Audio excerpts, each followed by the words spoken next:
ഖൗലൻ. ലോകത്തെ ഏറ്റവും വലിയ ദുഷ്ടനായൊരു മനുഷ്യനോട് ഇങ്ങനെ സംസാരിക്കണമെന്നാണ് അള്ളാഹു പറഞ്ഞതെങ്കിൽ ബാക്കിയുള്ള ആളുകളോടൊക്കെ എങ്ങനെ സംസാരിക്കണം? ഫറോവയോട് ഇങ്ങനെ പറയാം. മൂസ നബി അലൈഹി ഇസ്ലാമിന് പറഞ്ഞു, മൂസ നബിയെ ബിഅയുനിനാ ഇന്നനി മഅകുമാ അസ്മഉ വ അറാ.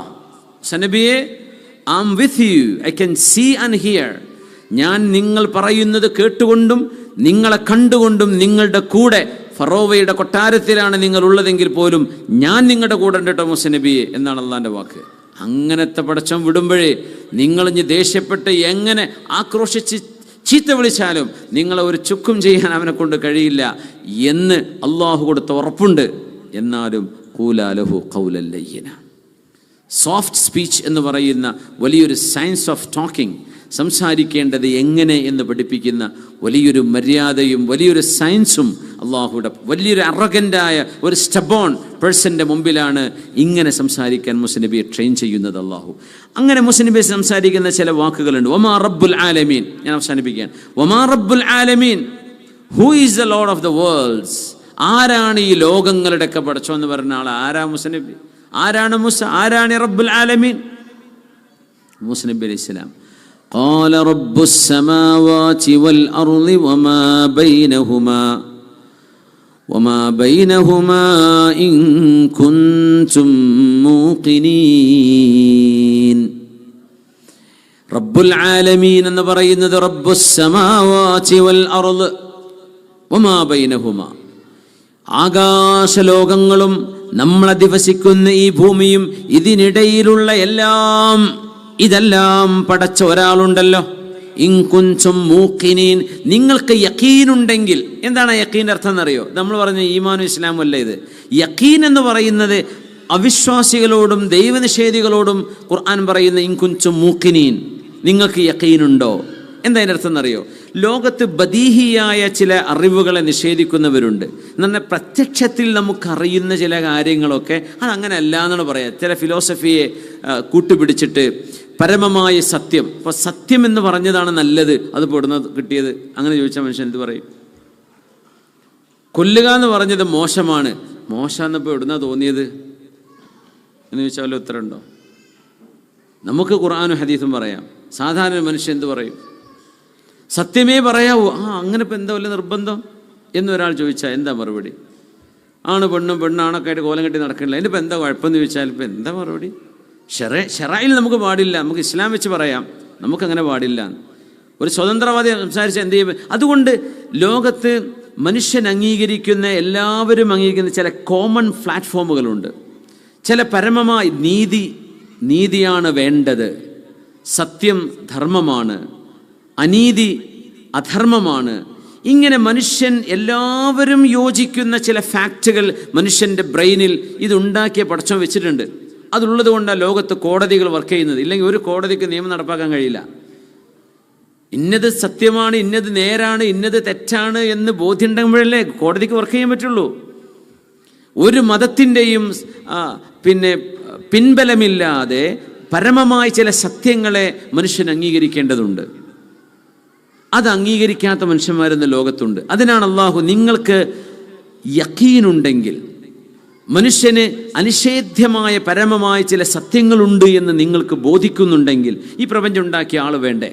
ഇപ്പോൾ ഒരാൾ ഈ പേപ്പറിൻ്റെ മുമ്പിലേക്ക് എത്തുമ്പോൾ ഇതിലൊരാൾ എഴുതി ഒരു പേന കാണുന്നുണ്ട്, ഒരു പേന കൊണ്ട് എഴുത്തുണ്ട് ഇതിൽ, അല്ലേ? ഇതൊരു പേപ്പറാണ്, ഈ പേപ്പർ മാനുഫാക്ചർ ചെയ്യണം, ഇവിടെ എഴുതിയിട്ടുണ്ട്, എഴുതാൻ പേന വേണം, അതിന് ഇങ്ക് വേണം, ഇത് എഴുതിയ ഒരാൾ വേണം. അയാൾ ഭാഷ അറിയുന്ന ആളാണ്, അയാൾ അറിയുന്ന ഭാഷയിൽ ഒരാശയമാണ് ഇവിടെ കുറിച്ച് വെച്ചിരിക്കുന്നത്. ഇതിൻ്റെ പിന്നിൽ വർക്ക് ചെയ്ത ഒരാൾ വേണം എന്നത് ബദീഹിയായ ഇൽമ് എന്ന് പറയാം. നേരെ മറിച്ച് പടച്ചോനില്ല എന്ന് പറയുന്ന ആളുകൾ ഈ ബദീഹിയായ ഇൽമിനെ നിഷേധിക്കും. അതിൻ്റെ ആവശ്യമൊന്നുമില്ലല്ലോ, അങ്ങനെ ആരും എഴുതാതെ ഉണ്ടായിക്കൂടെ, അതിനുണ്ടായിക്കൂടാന്ന് എന്താ എന്ന് ചോദിച്ചാൽ എന്ത് മറുപടി പറയും? തലക്ക് സുഖമില്ല എന്നല്ലേ പറയാം. അതിനാണ് ഇൻ കുൻതും മൂഖിനീൻ, ഫാക്റ്റുകളെ ഫാക്റ്റുകളായി, മുസല്ലമാത്ത് എന്ന് പറയും അറബിയിൽ, അതിന് മുസല്ലമാത്ത് എന്ന് പറയാം. സർവരാലും അംഗീകരിക്കപ്പെടുന്ന ചില വ്യവസ്ഥകൾ, അതിനെ നിങ്ങൾ അംഗീകരിക്കുന്നുണ്ടെങ്കിൽ ഈ പ്രപഞ്ചത്തിന് പടച്ചവനുണ്ടെന്ന് അംഗീകരിച്ചേ പറ്റൂ. ഒരു സാധനം വെറുതെ ഉണ്ടാവില്ല എന്നത് ഏത് കുട്ടിക്കും അറിയുന്ന പരമമായ അറിവാണ്. ആ അറിവിന് തെളിവ് വേണമെന്ന് ചോദിച്ചാൽ പിന്നെ അവരോട് സംസാരമില്ല, അവരെ പിന്നെ വേറെവിടെയും കൊണ്ടുപോകേണ്ടി വരും. ആ അറിവ്, ബദീഹിയാത്തുകളും മുസല്ലമാത്തുകളും അംഗീകരിക്കുന്ന യഖീൻ നിങ്ങൾക്കുണ്ടെങ്കിൽ അള്ളാഹു ഈ പ്രപഞ്ചത്തിൻ്റെ സൃഷ്ടാവാണ്. മുസനബി ലോജിക്ക് ഉപയോഗിച്ചവിടെ വലിയൊരു പ്രാപഞ്ചിക വീക്ഷണം കൊണ്ടുവന്നു. ഫിർഔനെ, നിന്റെ കാൽനടിയുള്ള ഈ ഒരു ഈജിപ്തോ ഈ ഒരു നൈൽ നദിയോ മാത്രമല്ല, ഈ ഭൂമി ഒരുപാട് നദികളുള്ള ഭൂമിയാണ്. ഇതിനപ്പുറത്ത് ആകാശമുണ്ട്. ആകാശ ലോകങ്ങളും ഭൂമിയും കമ്പയർ ചെയ്ത ഭൂമി നത്തിങ്, ഒരു പൊടിൻ്റെ അത്ര പോലും ഉണ്ടാവില്ല. മറ്റു ഗോളങ്ങളിലേക്ക് കമ്പയർ ചെയ്ത് നോക്കിയ ഭൂമിയുടെ വലുപ്പം. അതുകൊണ്ട് ഈ പ്രപഞ്ചം വലുതാണ്. റബ്ബുൽ ആലമീൻ എന്ന് പറയുന്നത് ഫറോവ, നീ ഒന്ന് കണ്ണു തുറന്ന് നോക്ക്, നിന്റെ മീതയുള്ള ലോകം. നീ ജനിച്ചത് ഇവിടെയാണ്, അവിടെ ഒന്നല്ല. അതുകൊണ്ട് ആ ലോകം പിന്നെ ആര് പടച്ചു? ഇത് നീ പടച്ചു, നീ ആ റബ്ബ് എന്ന് പറഞ്ഞാൽ ഒരുപക്ഷെ നിന്റെ കാലിനടിയിലൊരു ഭൂമിയെക്കുറിച്ച് നീ ഓക്കെ സമ്മതിച്ചു തരാം. പക്ഷേ നിന്റെ മേലെയുള്ള ലോകമോ ഉപരിലോകമോ അത് ആര് പടച്ചു? ഇങ്ങനെ മൂസ നബിയുടെ മറുപടി വളരെ ലോജിക് ആൻഡ് റാഷണൽ. ഖൗലൻ ലയ്യിനൻ, ആ വാക്കുകൾ എന്തെങ്കിലും ഒഫൻസ് ചെയ്യുന്ന എന്തെങ്കിലും വാക്കുകളുണ്ടോ? ഒന്നുമില്ല. Straight to the point. ഫിർഔനെ ഫിസിക്കലി അറ്റാക്ക് ചെയ്യുന്നില്ല, നീ ധിക്കാരി, അതൊന്നും പറയുന്നില്ല. മൂസ നബി സ്ട്രൈറ്റ് ടു ദ ഫാക്ട്. എന്താണ് അവിടെ അറിയേണ്ടത്? ഖാല റബ്ബുസ് സമാവാതി വൽ അർള് വമാ ബൈനഹുമാ ഇൻ കുൻതും മൂഖിനീൻ. യഖീൻ വേണം. പരമമായ സത്യങ്ങൾ ലോകത്തുണ്ട് എന്നതിനെ അംഗീകരിക്കുകയാണെങ്കിൽ നിങ്ങളോട് ഞാൻ സംസാരിക്കാൻ റെഡിയാണ്. ഇല്ലേ, ഈ സംസാരം ഇവിടെ അവസാനിപ്പിക്കാം. അത് അങ്ങനെയാണ് മൂസ നബി അലൈഹി ഇസ്ലാമിൻ്റെ ഡയലോഗ് ഡയലോഗ് എന്ന് പറഞ്ഞാൽ സംഭാഷണം കടന്നു പോകുന്നത്. ഫഖൂലാ ലഹു ഖൗലൻ ലയ്യിൻ. ഇൻഷാ അല്ലാഹ് ഇതിൻ്റെ ബാക്കി നമുക്ക് അടുത്ത ക്ലാസ്സിൽ പറയാം. ജസാക്കുമുല്ലാഹ് ഖൈർ. ഹദീസ് ഉണ്ട് അല്ലേ? عن أبي هريرة رضي الله عنه أن رسول الله صلى الله عليه وسلم قال إذا مات الإنسان انقطع عمله إلا من ثلاث إلا من صدقة جارية أو علم ينتفع به أو ولد صالح يدعو له. رواه مسلم. عن أبي هريرة رضي الله عنه أن رسول الله صلى الله عليه وسلم قال ما نقصت صدقة من مال وما زاد الله عبدا بعفو إلا عزة وما تواضع أحد لله إلا رفعه الله. رواه مسلم. عن أبي هريرة رضي الله عنه أن رسول الله صلى الله عليه وسلم قال سبق المفردون قالوا وما المفردون يا رسول الله قال الذاكرون الله كثيرا والذاكرات. അബൂ ഹുറൈറ തങ്ങൾ റിപ്പോർട്ട് ചെയ്യുക, പുണ്യ നബി സല്ലല്ലാഹു അലൈഹി വസല്ലം തങ്ങൾ പറയാം, ഇദാ മാതൽ ഇൻസാൻ, ഒരു മനുഷ്യൻ മരിച്ചുപോയാൽ, ഇൻഖതാ അമലുഹു, ആ മനുഷ്യന് ചെയ്യാൻ കഴിയുന്ന കർമ്മങ്ങൾ മുറിഞ്ഞു. അയാൾക്കിനി ഒന്നും ചെയ്യാൻ കഴിയില്ല. പക്ഷേ ഇല്ലാ മിൻ സലാസ്, 3 കാര്യങ്ങൾ ഒഴികെ ബാക്കിയെല്ലാം മുറിഞ്ഞു പോകും. മനുഷ്യന് ഉപകാരപ്പെടുന്ന 3 അപ്പോഴും ബാക്കിയുണ്ട്. ഇല്ലാ മിൻ സ്വദഖത്തിൻ ജാരിയത്തിൻ, നിലനിൽക്കുന്ന ദാനധർമ്മങ്ങൾ. നിലനിൽക്കുന്ന, പെട്ടെന്ന് ഒരാൾക്ക് ഭക്ഷണം കൊടുത്താൽ അത് കഴിച്ചു തീരും. പക്ഷെ നേരെ വെച്ച് ഒരുപാട് കാലം ഉപകാരമെടുക്കാൻ പറ്റുന്ന എന്തെങ്കിലും, ഒരു കിണർ, ഒരു മസ്ജിദ്, ഒരു മദ്രസ, ഒരു പഠനശാല, ഒരു ആശുപത്രി, ഒരു ആളുകൾക്ക് താമസിക്കാനുള്ള ഭവനം, ഇങ്ങനെ തുടങ്ങി എത്ര കാലം നിലനിൽക്കുന്നുണ്ടോ, ആളുകളത് ഉപകാരമെടുക്കുന്നുണ്ടോ, നിങ്ങൾ ചെയ്ത സ്വദഖ, ദാനമായി കൊടുത്തത്, അതിൻ്റെയൊക്കെ കൂലി ഖബറിലേക്ക് കിട്ടിക്കൊണ്ടിരിക്കും. ഔ ഇൽമിൻ യുൻതഫഉ ബിഹി, ഉപകാരപ്പെടുന്നൊരറിവ് നിങ്ങൾ ആർക്കെങ്കിലും പറഞ്ഞു കൊടുത്തിട്ടുണ്ടെങ്കിൽ ആ അറിവ് അനുസരിച്ച് ജീവിക്കുന്നവർ അത് എഴുതി വെക്കുകയോ പറയുകയോ ചെയ്തത്, അല്ലെങ്കിൽ റെക്കോർഡ് ചെയ്തത് അത് കേൾക്കുകയോ വായിക്കുകയോ ചെയ്തുകൊണ്ടിരിക്കുന്നതൊക്കെ നിങ്ങളുടെ ഖബറിലേക്ക് കിട്ടിക്കൊണ്ടിരിക്കും. ഔ വലദിൻ സ്വാലിഹിൻ യദ്ഉ ലഹു, ഒരാൾക്ക് വേണ്ടി ദുആ ചെയ്യുന്ന മക്കള്, ആൺകുട്ടി എന്ന് തോന്നും ആ വാക്ക്, അത് ആണും പെണ്ണായാലും കുഴപ്പമില്ല. ഔ വലദിൻ സ്വാലിഹിൻ യദ്ഉ ലഹു, ഇവിടെ നിന്ന് ദ്വാരക്കാലോ, ഖബറിങ്ങ വന്ന് ദ്വാരക്കാൻ ആൺകുട്ടിക്കേ പറ്റുള്ളൂ. പക്ഷേ പെൺകുട്ടികൾക്കാണ് വീട്ടിൽ നിന്ന് ദ്വാരക്ക, വാപ്പാക്ക് വേണ്ടി ഉമ്മാക്ക് വേണ്ടി ദുആ ചെയ്യുന്ന മക്കൾ. ഇങ്ങനെ 3 ഒരു മനുഷ്യന് മരണശേഷം ഉപകാരപ്പെടുന്നത്. ബാക്കിയൊക്കെ മുറിഞ്ഞു പോകും. ബാക്കിയൊന്നും ഖബറിലേക്ക് ആ മനുഷ്യൻ്റെതായിട്ട് കിട്ടൂല. വേറെ ആളുകൾ ഹദിയ ചെയ്താൽ കിട്ടും. നമ്മൾ ഒരാളുടെ പേരിൽ സ്വതക്ക ചെയ്തു, ഒരാളുടെ പേരിൽ ഖുർആൻ ഓതി, ഒരാളുടെ പേരിൽ നമ്മൾ ദാനധർമ്മം ചെയ്തു, അതൊക്കെ കിട്ടും. നേരെ മറിച്ച് ഇത് ഇയാളുടേതാണ്, അയാളുടെ മക്കളാണ്, അയാൾ കൊടുത്ത ഇൽമാണ്, അയാളുടെ ദാനമാണ്, അയാൾ ചെയ്തതാണ്. പക്ഷെ അത് തന്നെ മരണശേഷം കിട്ടും. അങ്ങനെ 3 ഈ 3 ബാക്കിയൊക്കെ മനുഷ്യനിൽ നിന്ന് മുറിഞ്ഞു പോകും. ഇതാ ഒന്ന് ചൊല്ലിക്കോളൂ, ഇതാ മാതൽ ഇൻസാനു ഇൻഖതാ അമലുഹു ഇല്ലാ മിൻ സലാസ് ഇല്ലാ മിൻ സ്വദഖത്തിൻ ജാരിയ ഔ ഇൽമിൻ യുൻതഫഉ ബിഹി ഔ വലദിൻ സ്വാലിഹിൻ യദ്ഉ ലഹു. عن أبي هريرة رضي الله عنه أن رسول الله صلى الله عليه وسلم قال ما نقصت صدقة من مال, ഒരു ദാനവും സമ്പത്തിനെ കുറച്ചു കളഞ്ഞിട്ടില്ല. 100 ദിർഹമിൽ നിന്ന് നിങ്ങൾ 10 ദിർഹം കൊടുത്താൽ അത് 90 ചുരുങ്ങി എന്ന് നിങ്ങൾ വിചാരിക്കരുത്, അത് വർദ്ധിക്കുകയാണ് ചെയ്തത്. വമാ സാദല്ലാഹു അബ്ദൻ ബിഅഫ്വിൻ ഇല്ലാ ഇസ്സ.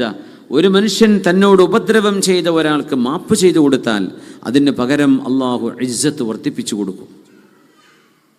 ഒരാൾ ഉപദ്രവം ചെയ്ത് നമ്മൾ മാപ്പ് ചെയ്തു കൊടുത്താൽ അള്ളാഹു മാപ്പ് ചെയ്ത ആൾക്ക് ഇസ്സത്ത് കൊടുക്കും. പ്രതികാരം ചെയ്തവർക്ക്, പകരം വീട്ടിയവർക്ക് ഇസ്സത്ത് കിട്ടൂല. ശ്രദ്ധിച്ചിട്ട് നിങ്ങൾ, ഒരാൾ പകരം വീട്ടിയെന്ന് വിചാരിക്കുക, അതിന് ഇസ്സത്ത് ഉണ്ടാവില്ല. ഇസ്സത്ത് ആർക്കാ? അയാളൊന്നും പറഞ്ഞില്ല, അയാളൊന്നും തിരിച്ചു ചെയ്തില്ല എന്ന് പറയുന്നതാണ് ഇസ്സത്ത്. വമാ തവാദഅ അഹദുൻ ലില്ലാഹ്. അല്ലാഹുവിനെ വിചാരിച്ചൊരു മനുഷ്യൻ വിനയാന്വിതനായാൽ, മനുഷ്യൻ അഹങ്കാരമില്ലാതെ നടന്നാൽ, ഇല്ലാ റഫഅഹുല്ലാഹ്, അല്ലാഹു ആ മനുഷ്യനെ ഉയർത്തുമെന്നും പുണ്യനബി സ്വല്ലല്ലാഹു അലൈഹി വസല്ലം. ഇവിടെ സംശയം വരുന്നൊരു ഭാഗം, ഒരാളങ്ങനെ സംശയം പറഞ്ഞു. രണ്ടാമത്തെ വിഷയം, ഒരു മനുഷ്യൻ മാപ്പ് ചെയ്തു കൊടുത്താൽ അയാൾക്ക് അല്ലാഹു ഇസ്സത്ത് തരും. അതങ്ങനെ തന്നെ. ഒരാൾ ചോദിക്കുകയാണ്, നമ്മുടെ ജീവിതം തകർത്ത ഒരാൾ, നമ്മളെ കുടുംബം തകർത്തു, ബിസിനസ് തകർത്തു, അങ്ങനത്തെ ആൾക്കാർക്ക് മാപ്പ് കൊടുക്കണം എന്ന് പറഞ്ഞാൽ അത് ശരിയാണോ? അവർ ശിക്ഷ അർഹിക്കുന്ന ആൾക്കാരല്ലേ? അവർക്ക് ശിക്ഷ വേണ്ടേ? നല്ല ചോദ്യമല്ലേ? അല്ലേ? നിങ്ങൾക്ക് തോന്നാറുണ്ട് അങ്ങനെ? ചില കാര്യങ്ങൾ ശിക്ഷിക്കപ്പെടേണ്ടതല്ലേ? ആണ്. നമ്മൾ മാപ്പ് കൊടുത്തു എന്ന് വിചാരിച്ച അയാളല്ല ശിക്ഷിക്കൂല എന്നിപ്പോൾ വന്നോ? നമ്മൾ മാപ്പ് ചെയ്തത് കൊണ്ട് നമുക്ക് കൂലി കിട്ടിയെന്നുള്ളൂ. അള്ളാഹുവിനോടും അടക്കം ചെയ്ത തെറ്റാണത്. അത് അള്ളാഹ് പുറത്തു കൊടുത്തെങ്കിൽ മാത്രമേ അയാൾ ഒഴിവാവുള്ളൂ, അല്ലെങ്കിൽ തിന്മക്ക് ശിക്ഷയുണ്ട്. നിങ്ങൾ പുറത്തു കൊടുത്താൽ നിങ്ങൾക്ക് അള്ളാഹ് കൂലി തരും. നിങ്ങൾ പുറത്തു കൊടുത്തുകൊണ്ട് അള്ളാഹു അയാൾക്ക് പുറത്തു കൊടുത്തെന്ന് ഒരു ഉറപ്പില്ല. അള്ളാഹു ഇൻഷാ അഅദബ്, വേണമെങ്കിൽ അള്ളാഹുവിനെ അയാളെ ശിക്ഷിക്കാം, അയാൾക്കതിന് അധികാരമുണ്ട്. കാരണം അള്ളാഹുവിൻ്റെ നിയമത്തെയാണ് അയാൾ ലംഘിച്ചത്. നമ്മൾ മാപ്പ് ചെയ്തെടുത്തുകൊണ്ട് ഒരു മനുഷ്യൻ രക്ഷപ്പെട്ടു എന്നൊന്നും അതിനർത്ഥമില്ല.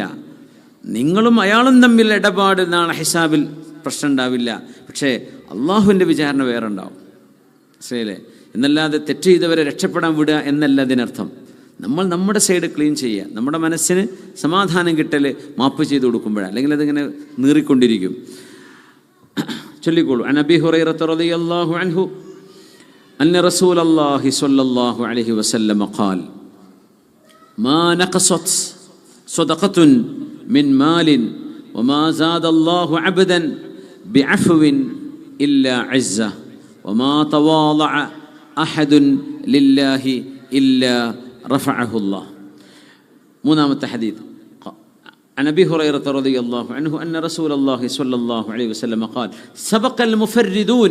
മുഫർരിദൂനായ ആളുകളൊക്കെ മുന്നോട്ട് വിജയിച്ചു മുന്നോട്ടെത്തിയല്ലോ എന്ന് പറഞ്ഞപ്പോൾ ഖാലു, അവർ ചോദിച്ചു, വമൽ മുഫർരിദൂൻ, ആരാണ് നബിയെ മുഫർരിദൂൻ? ഈ രക്ഷപ്പെട്ടു പോകുന്ന മുഫർരിദൂൻ ആരാണ് യാ റസൂലല്ലാഹ്, അല്ലാഹുവിൻ്റെ ദൂതരെ? ഖാല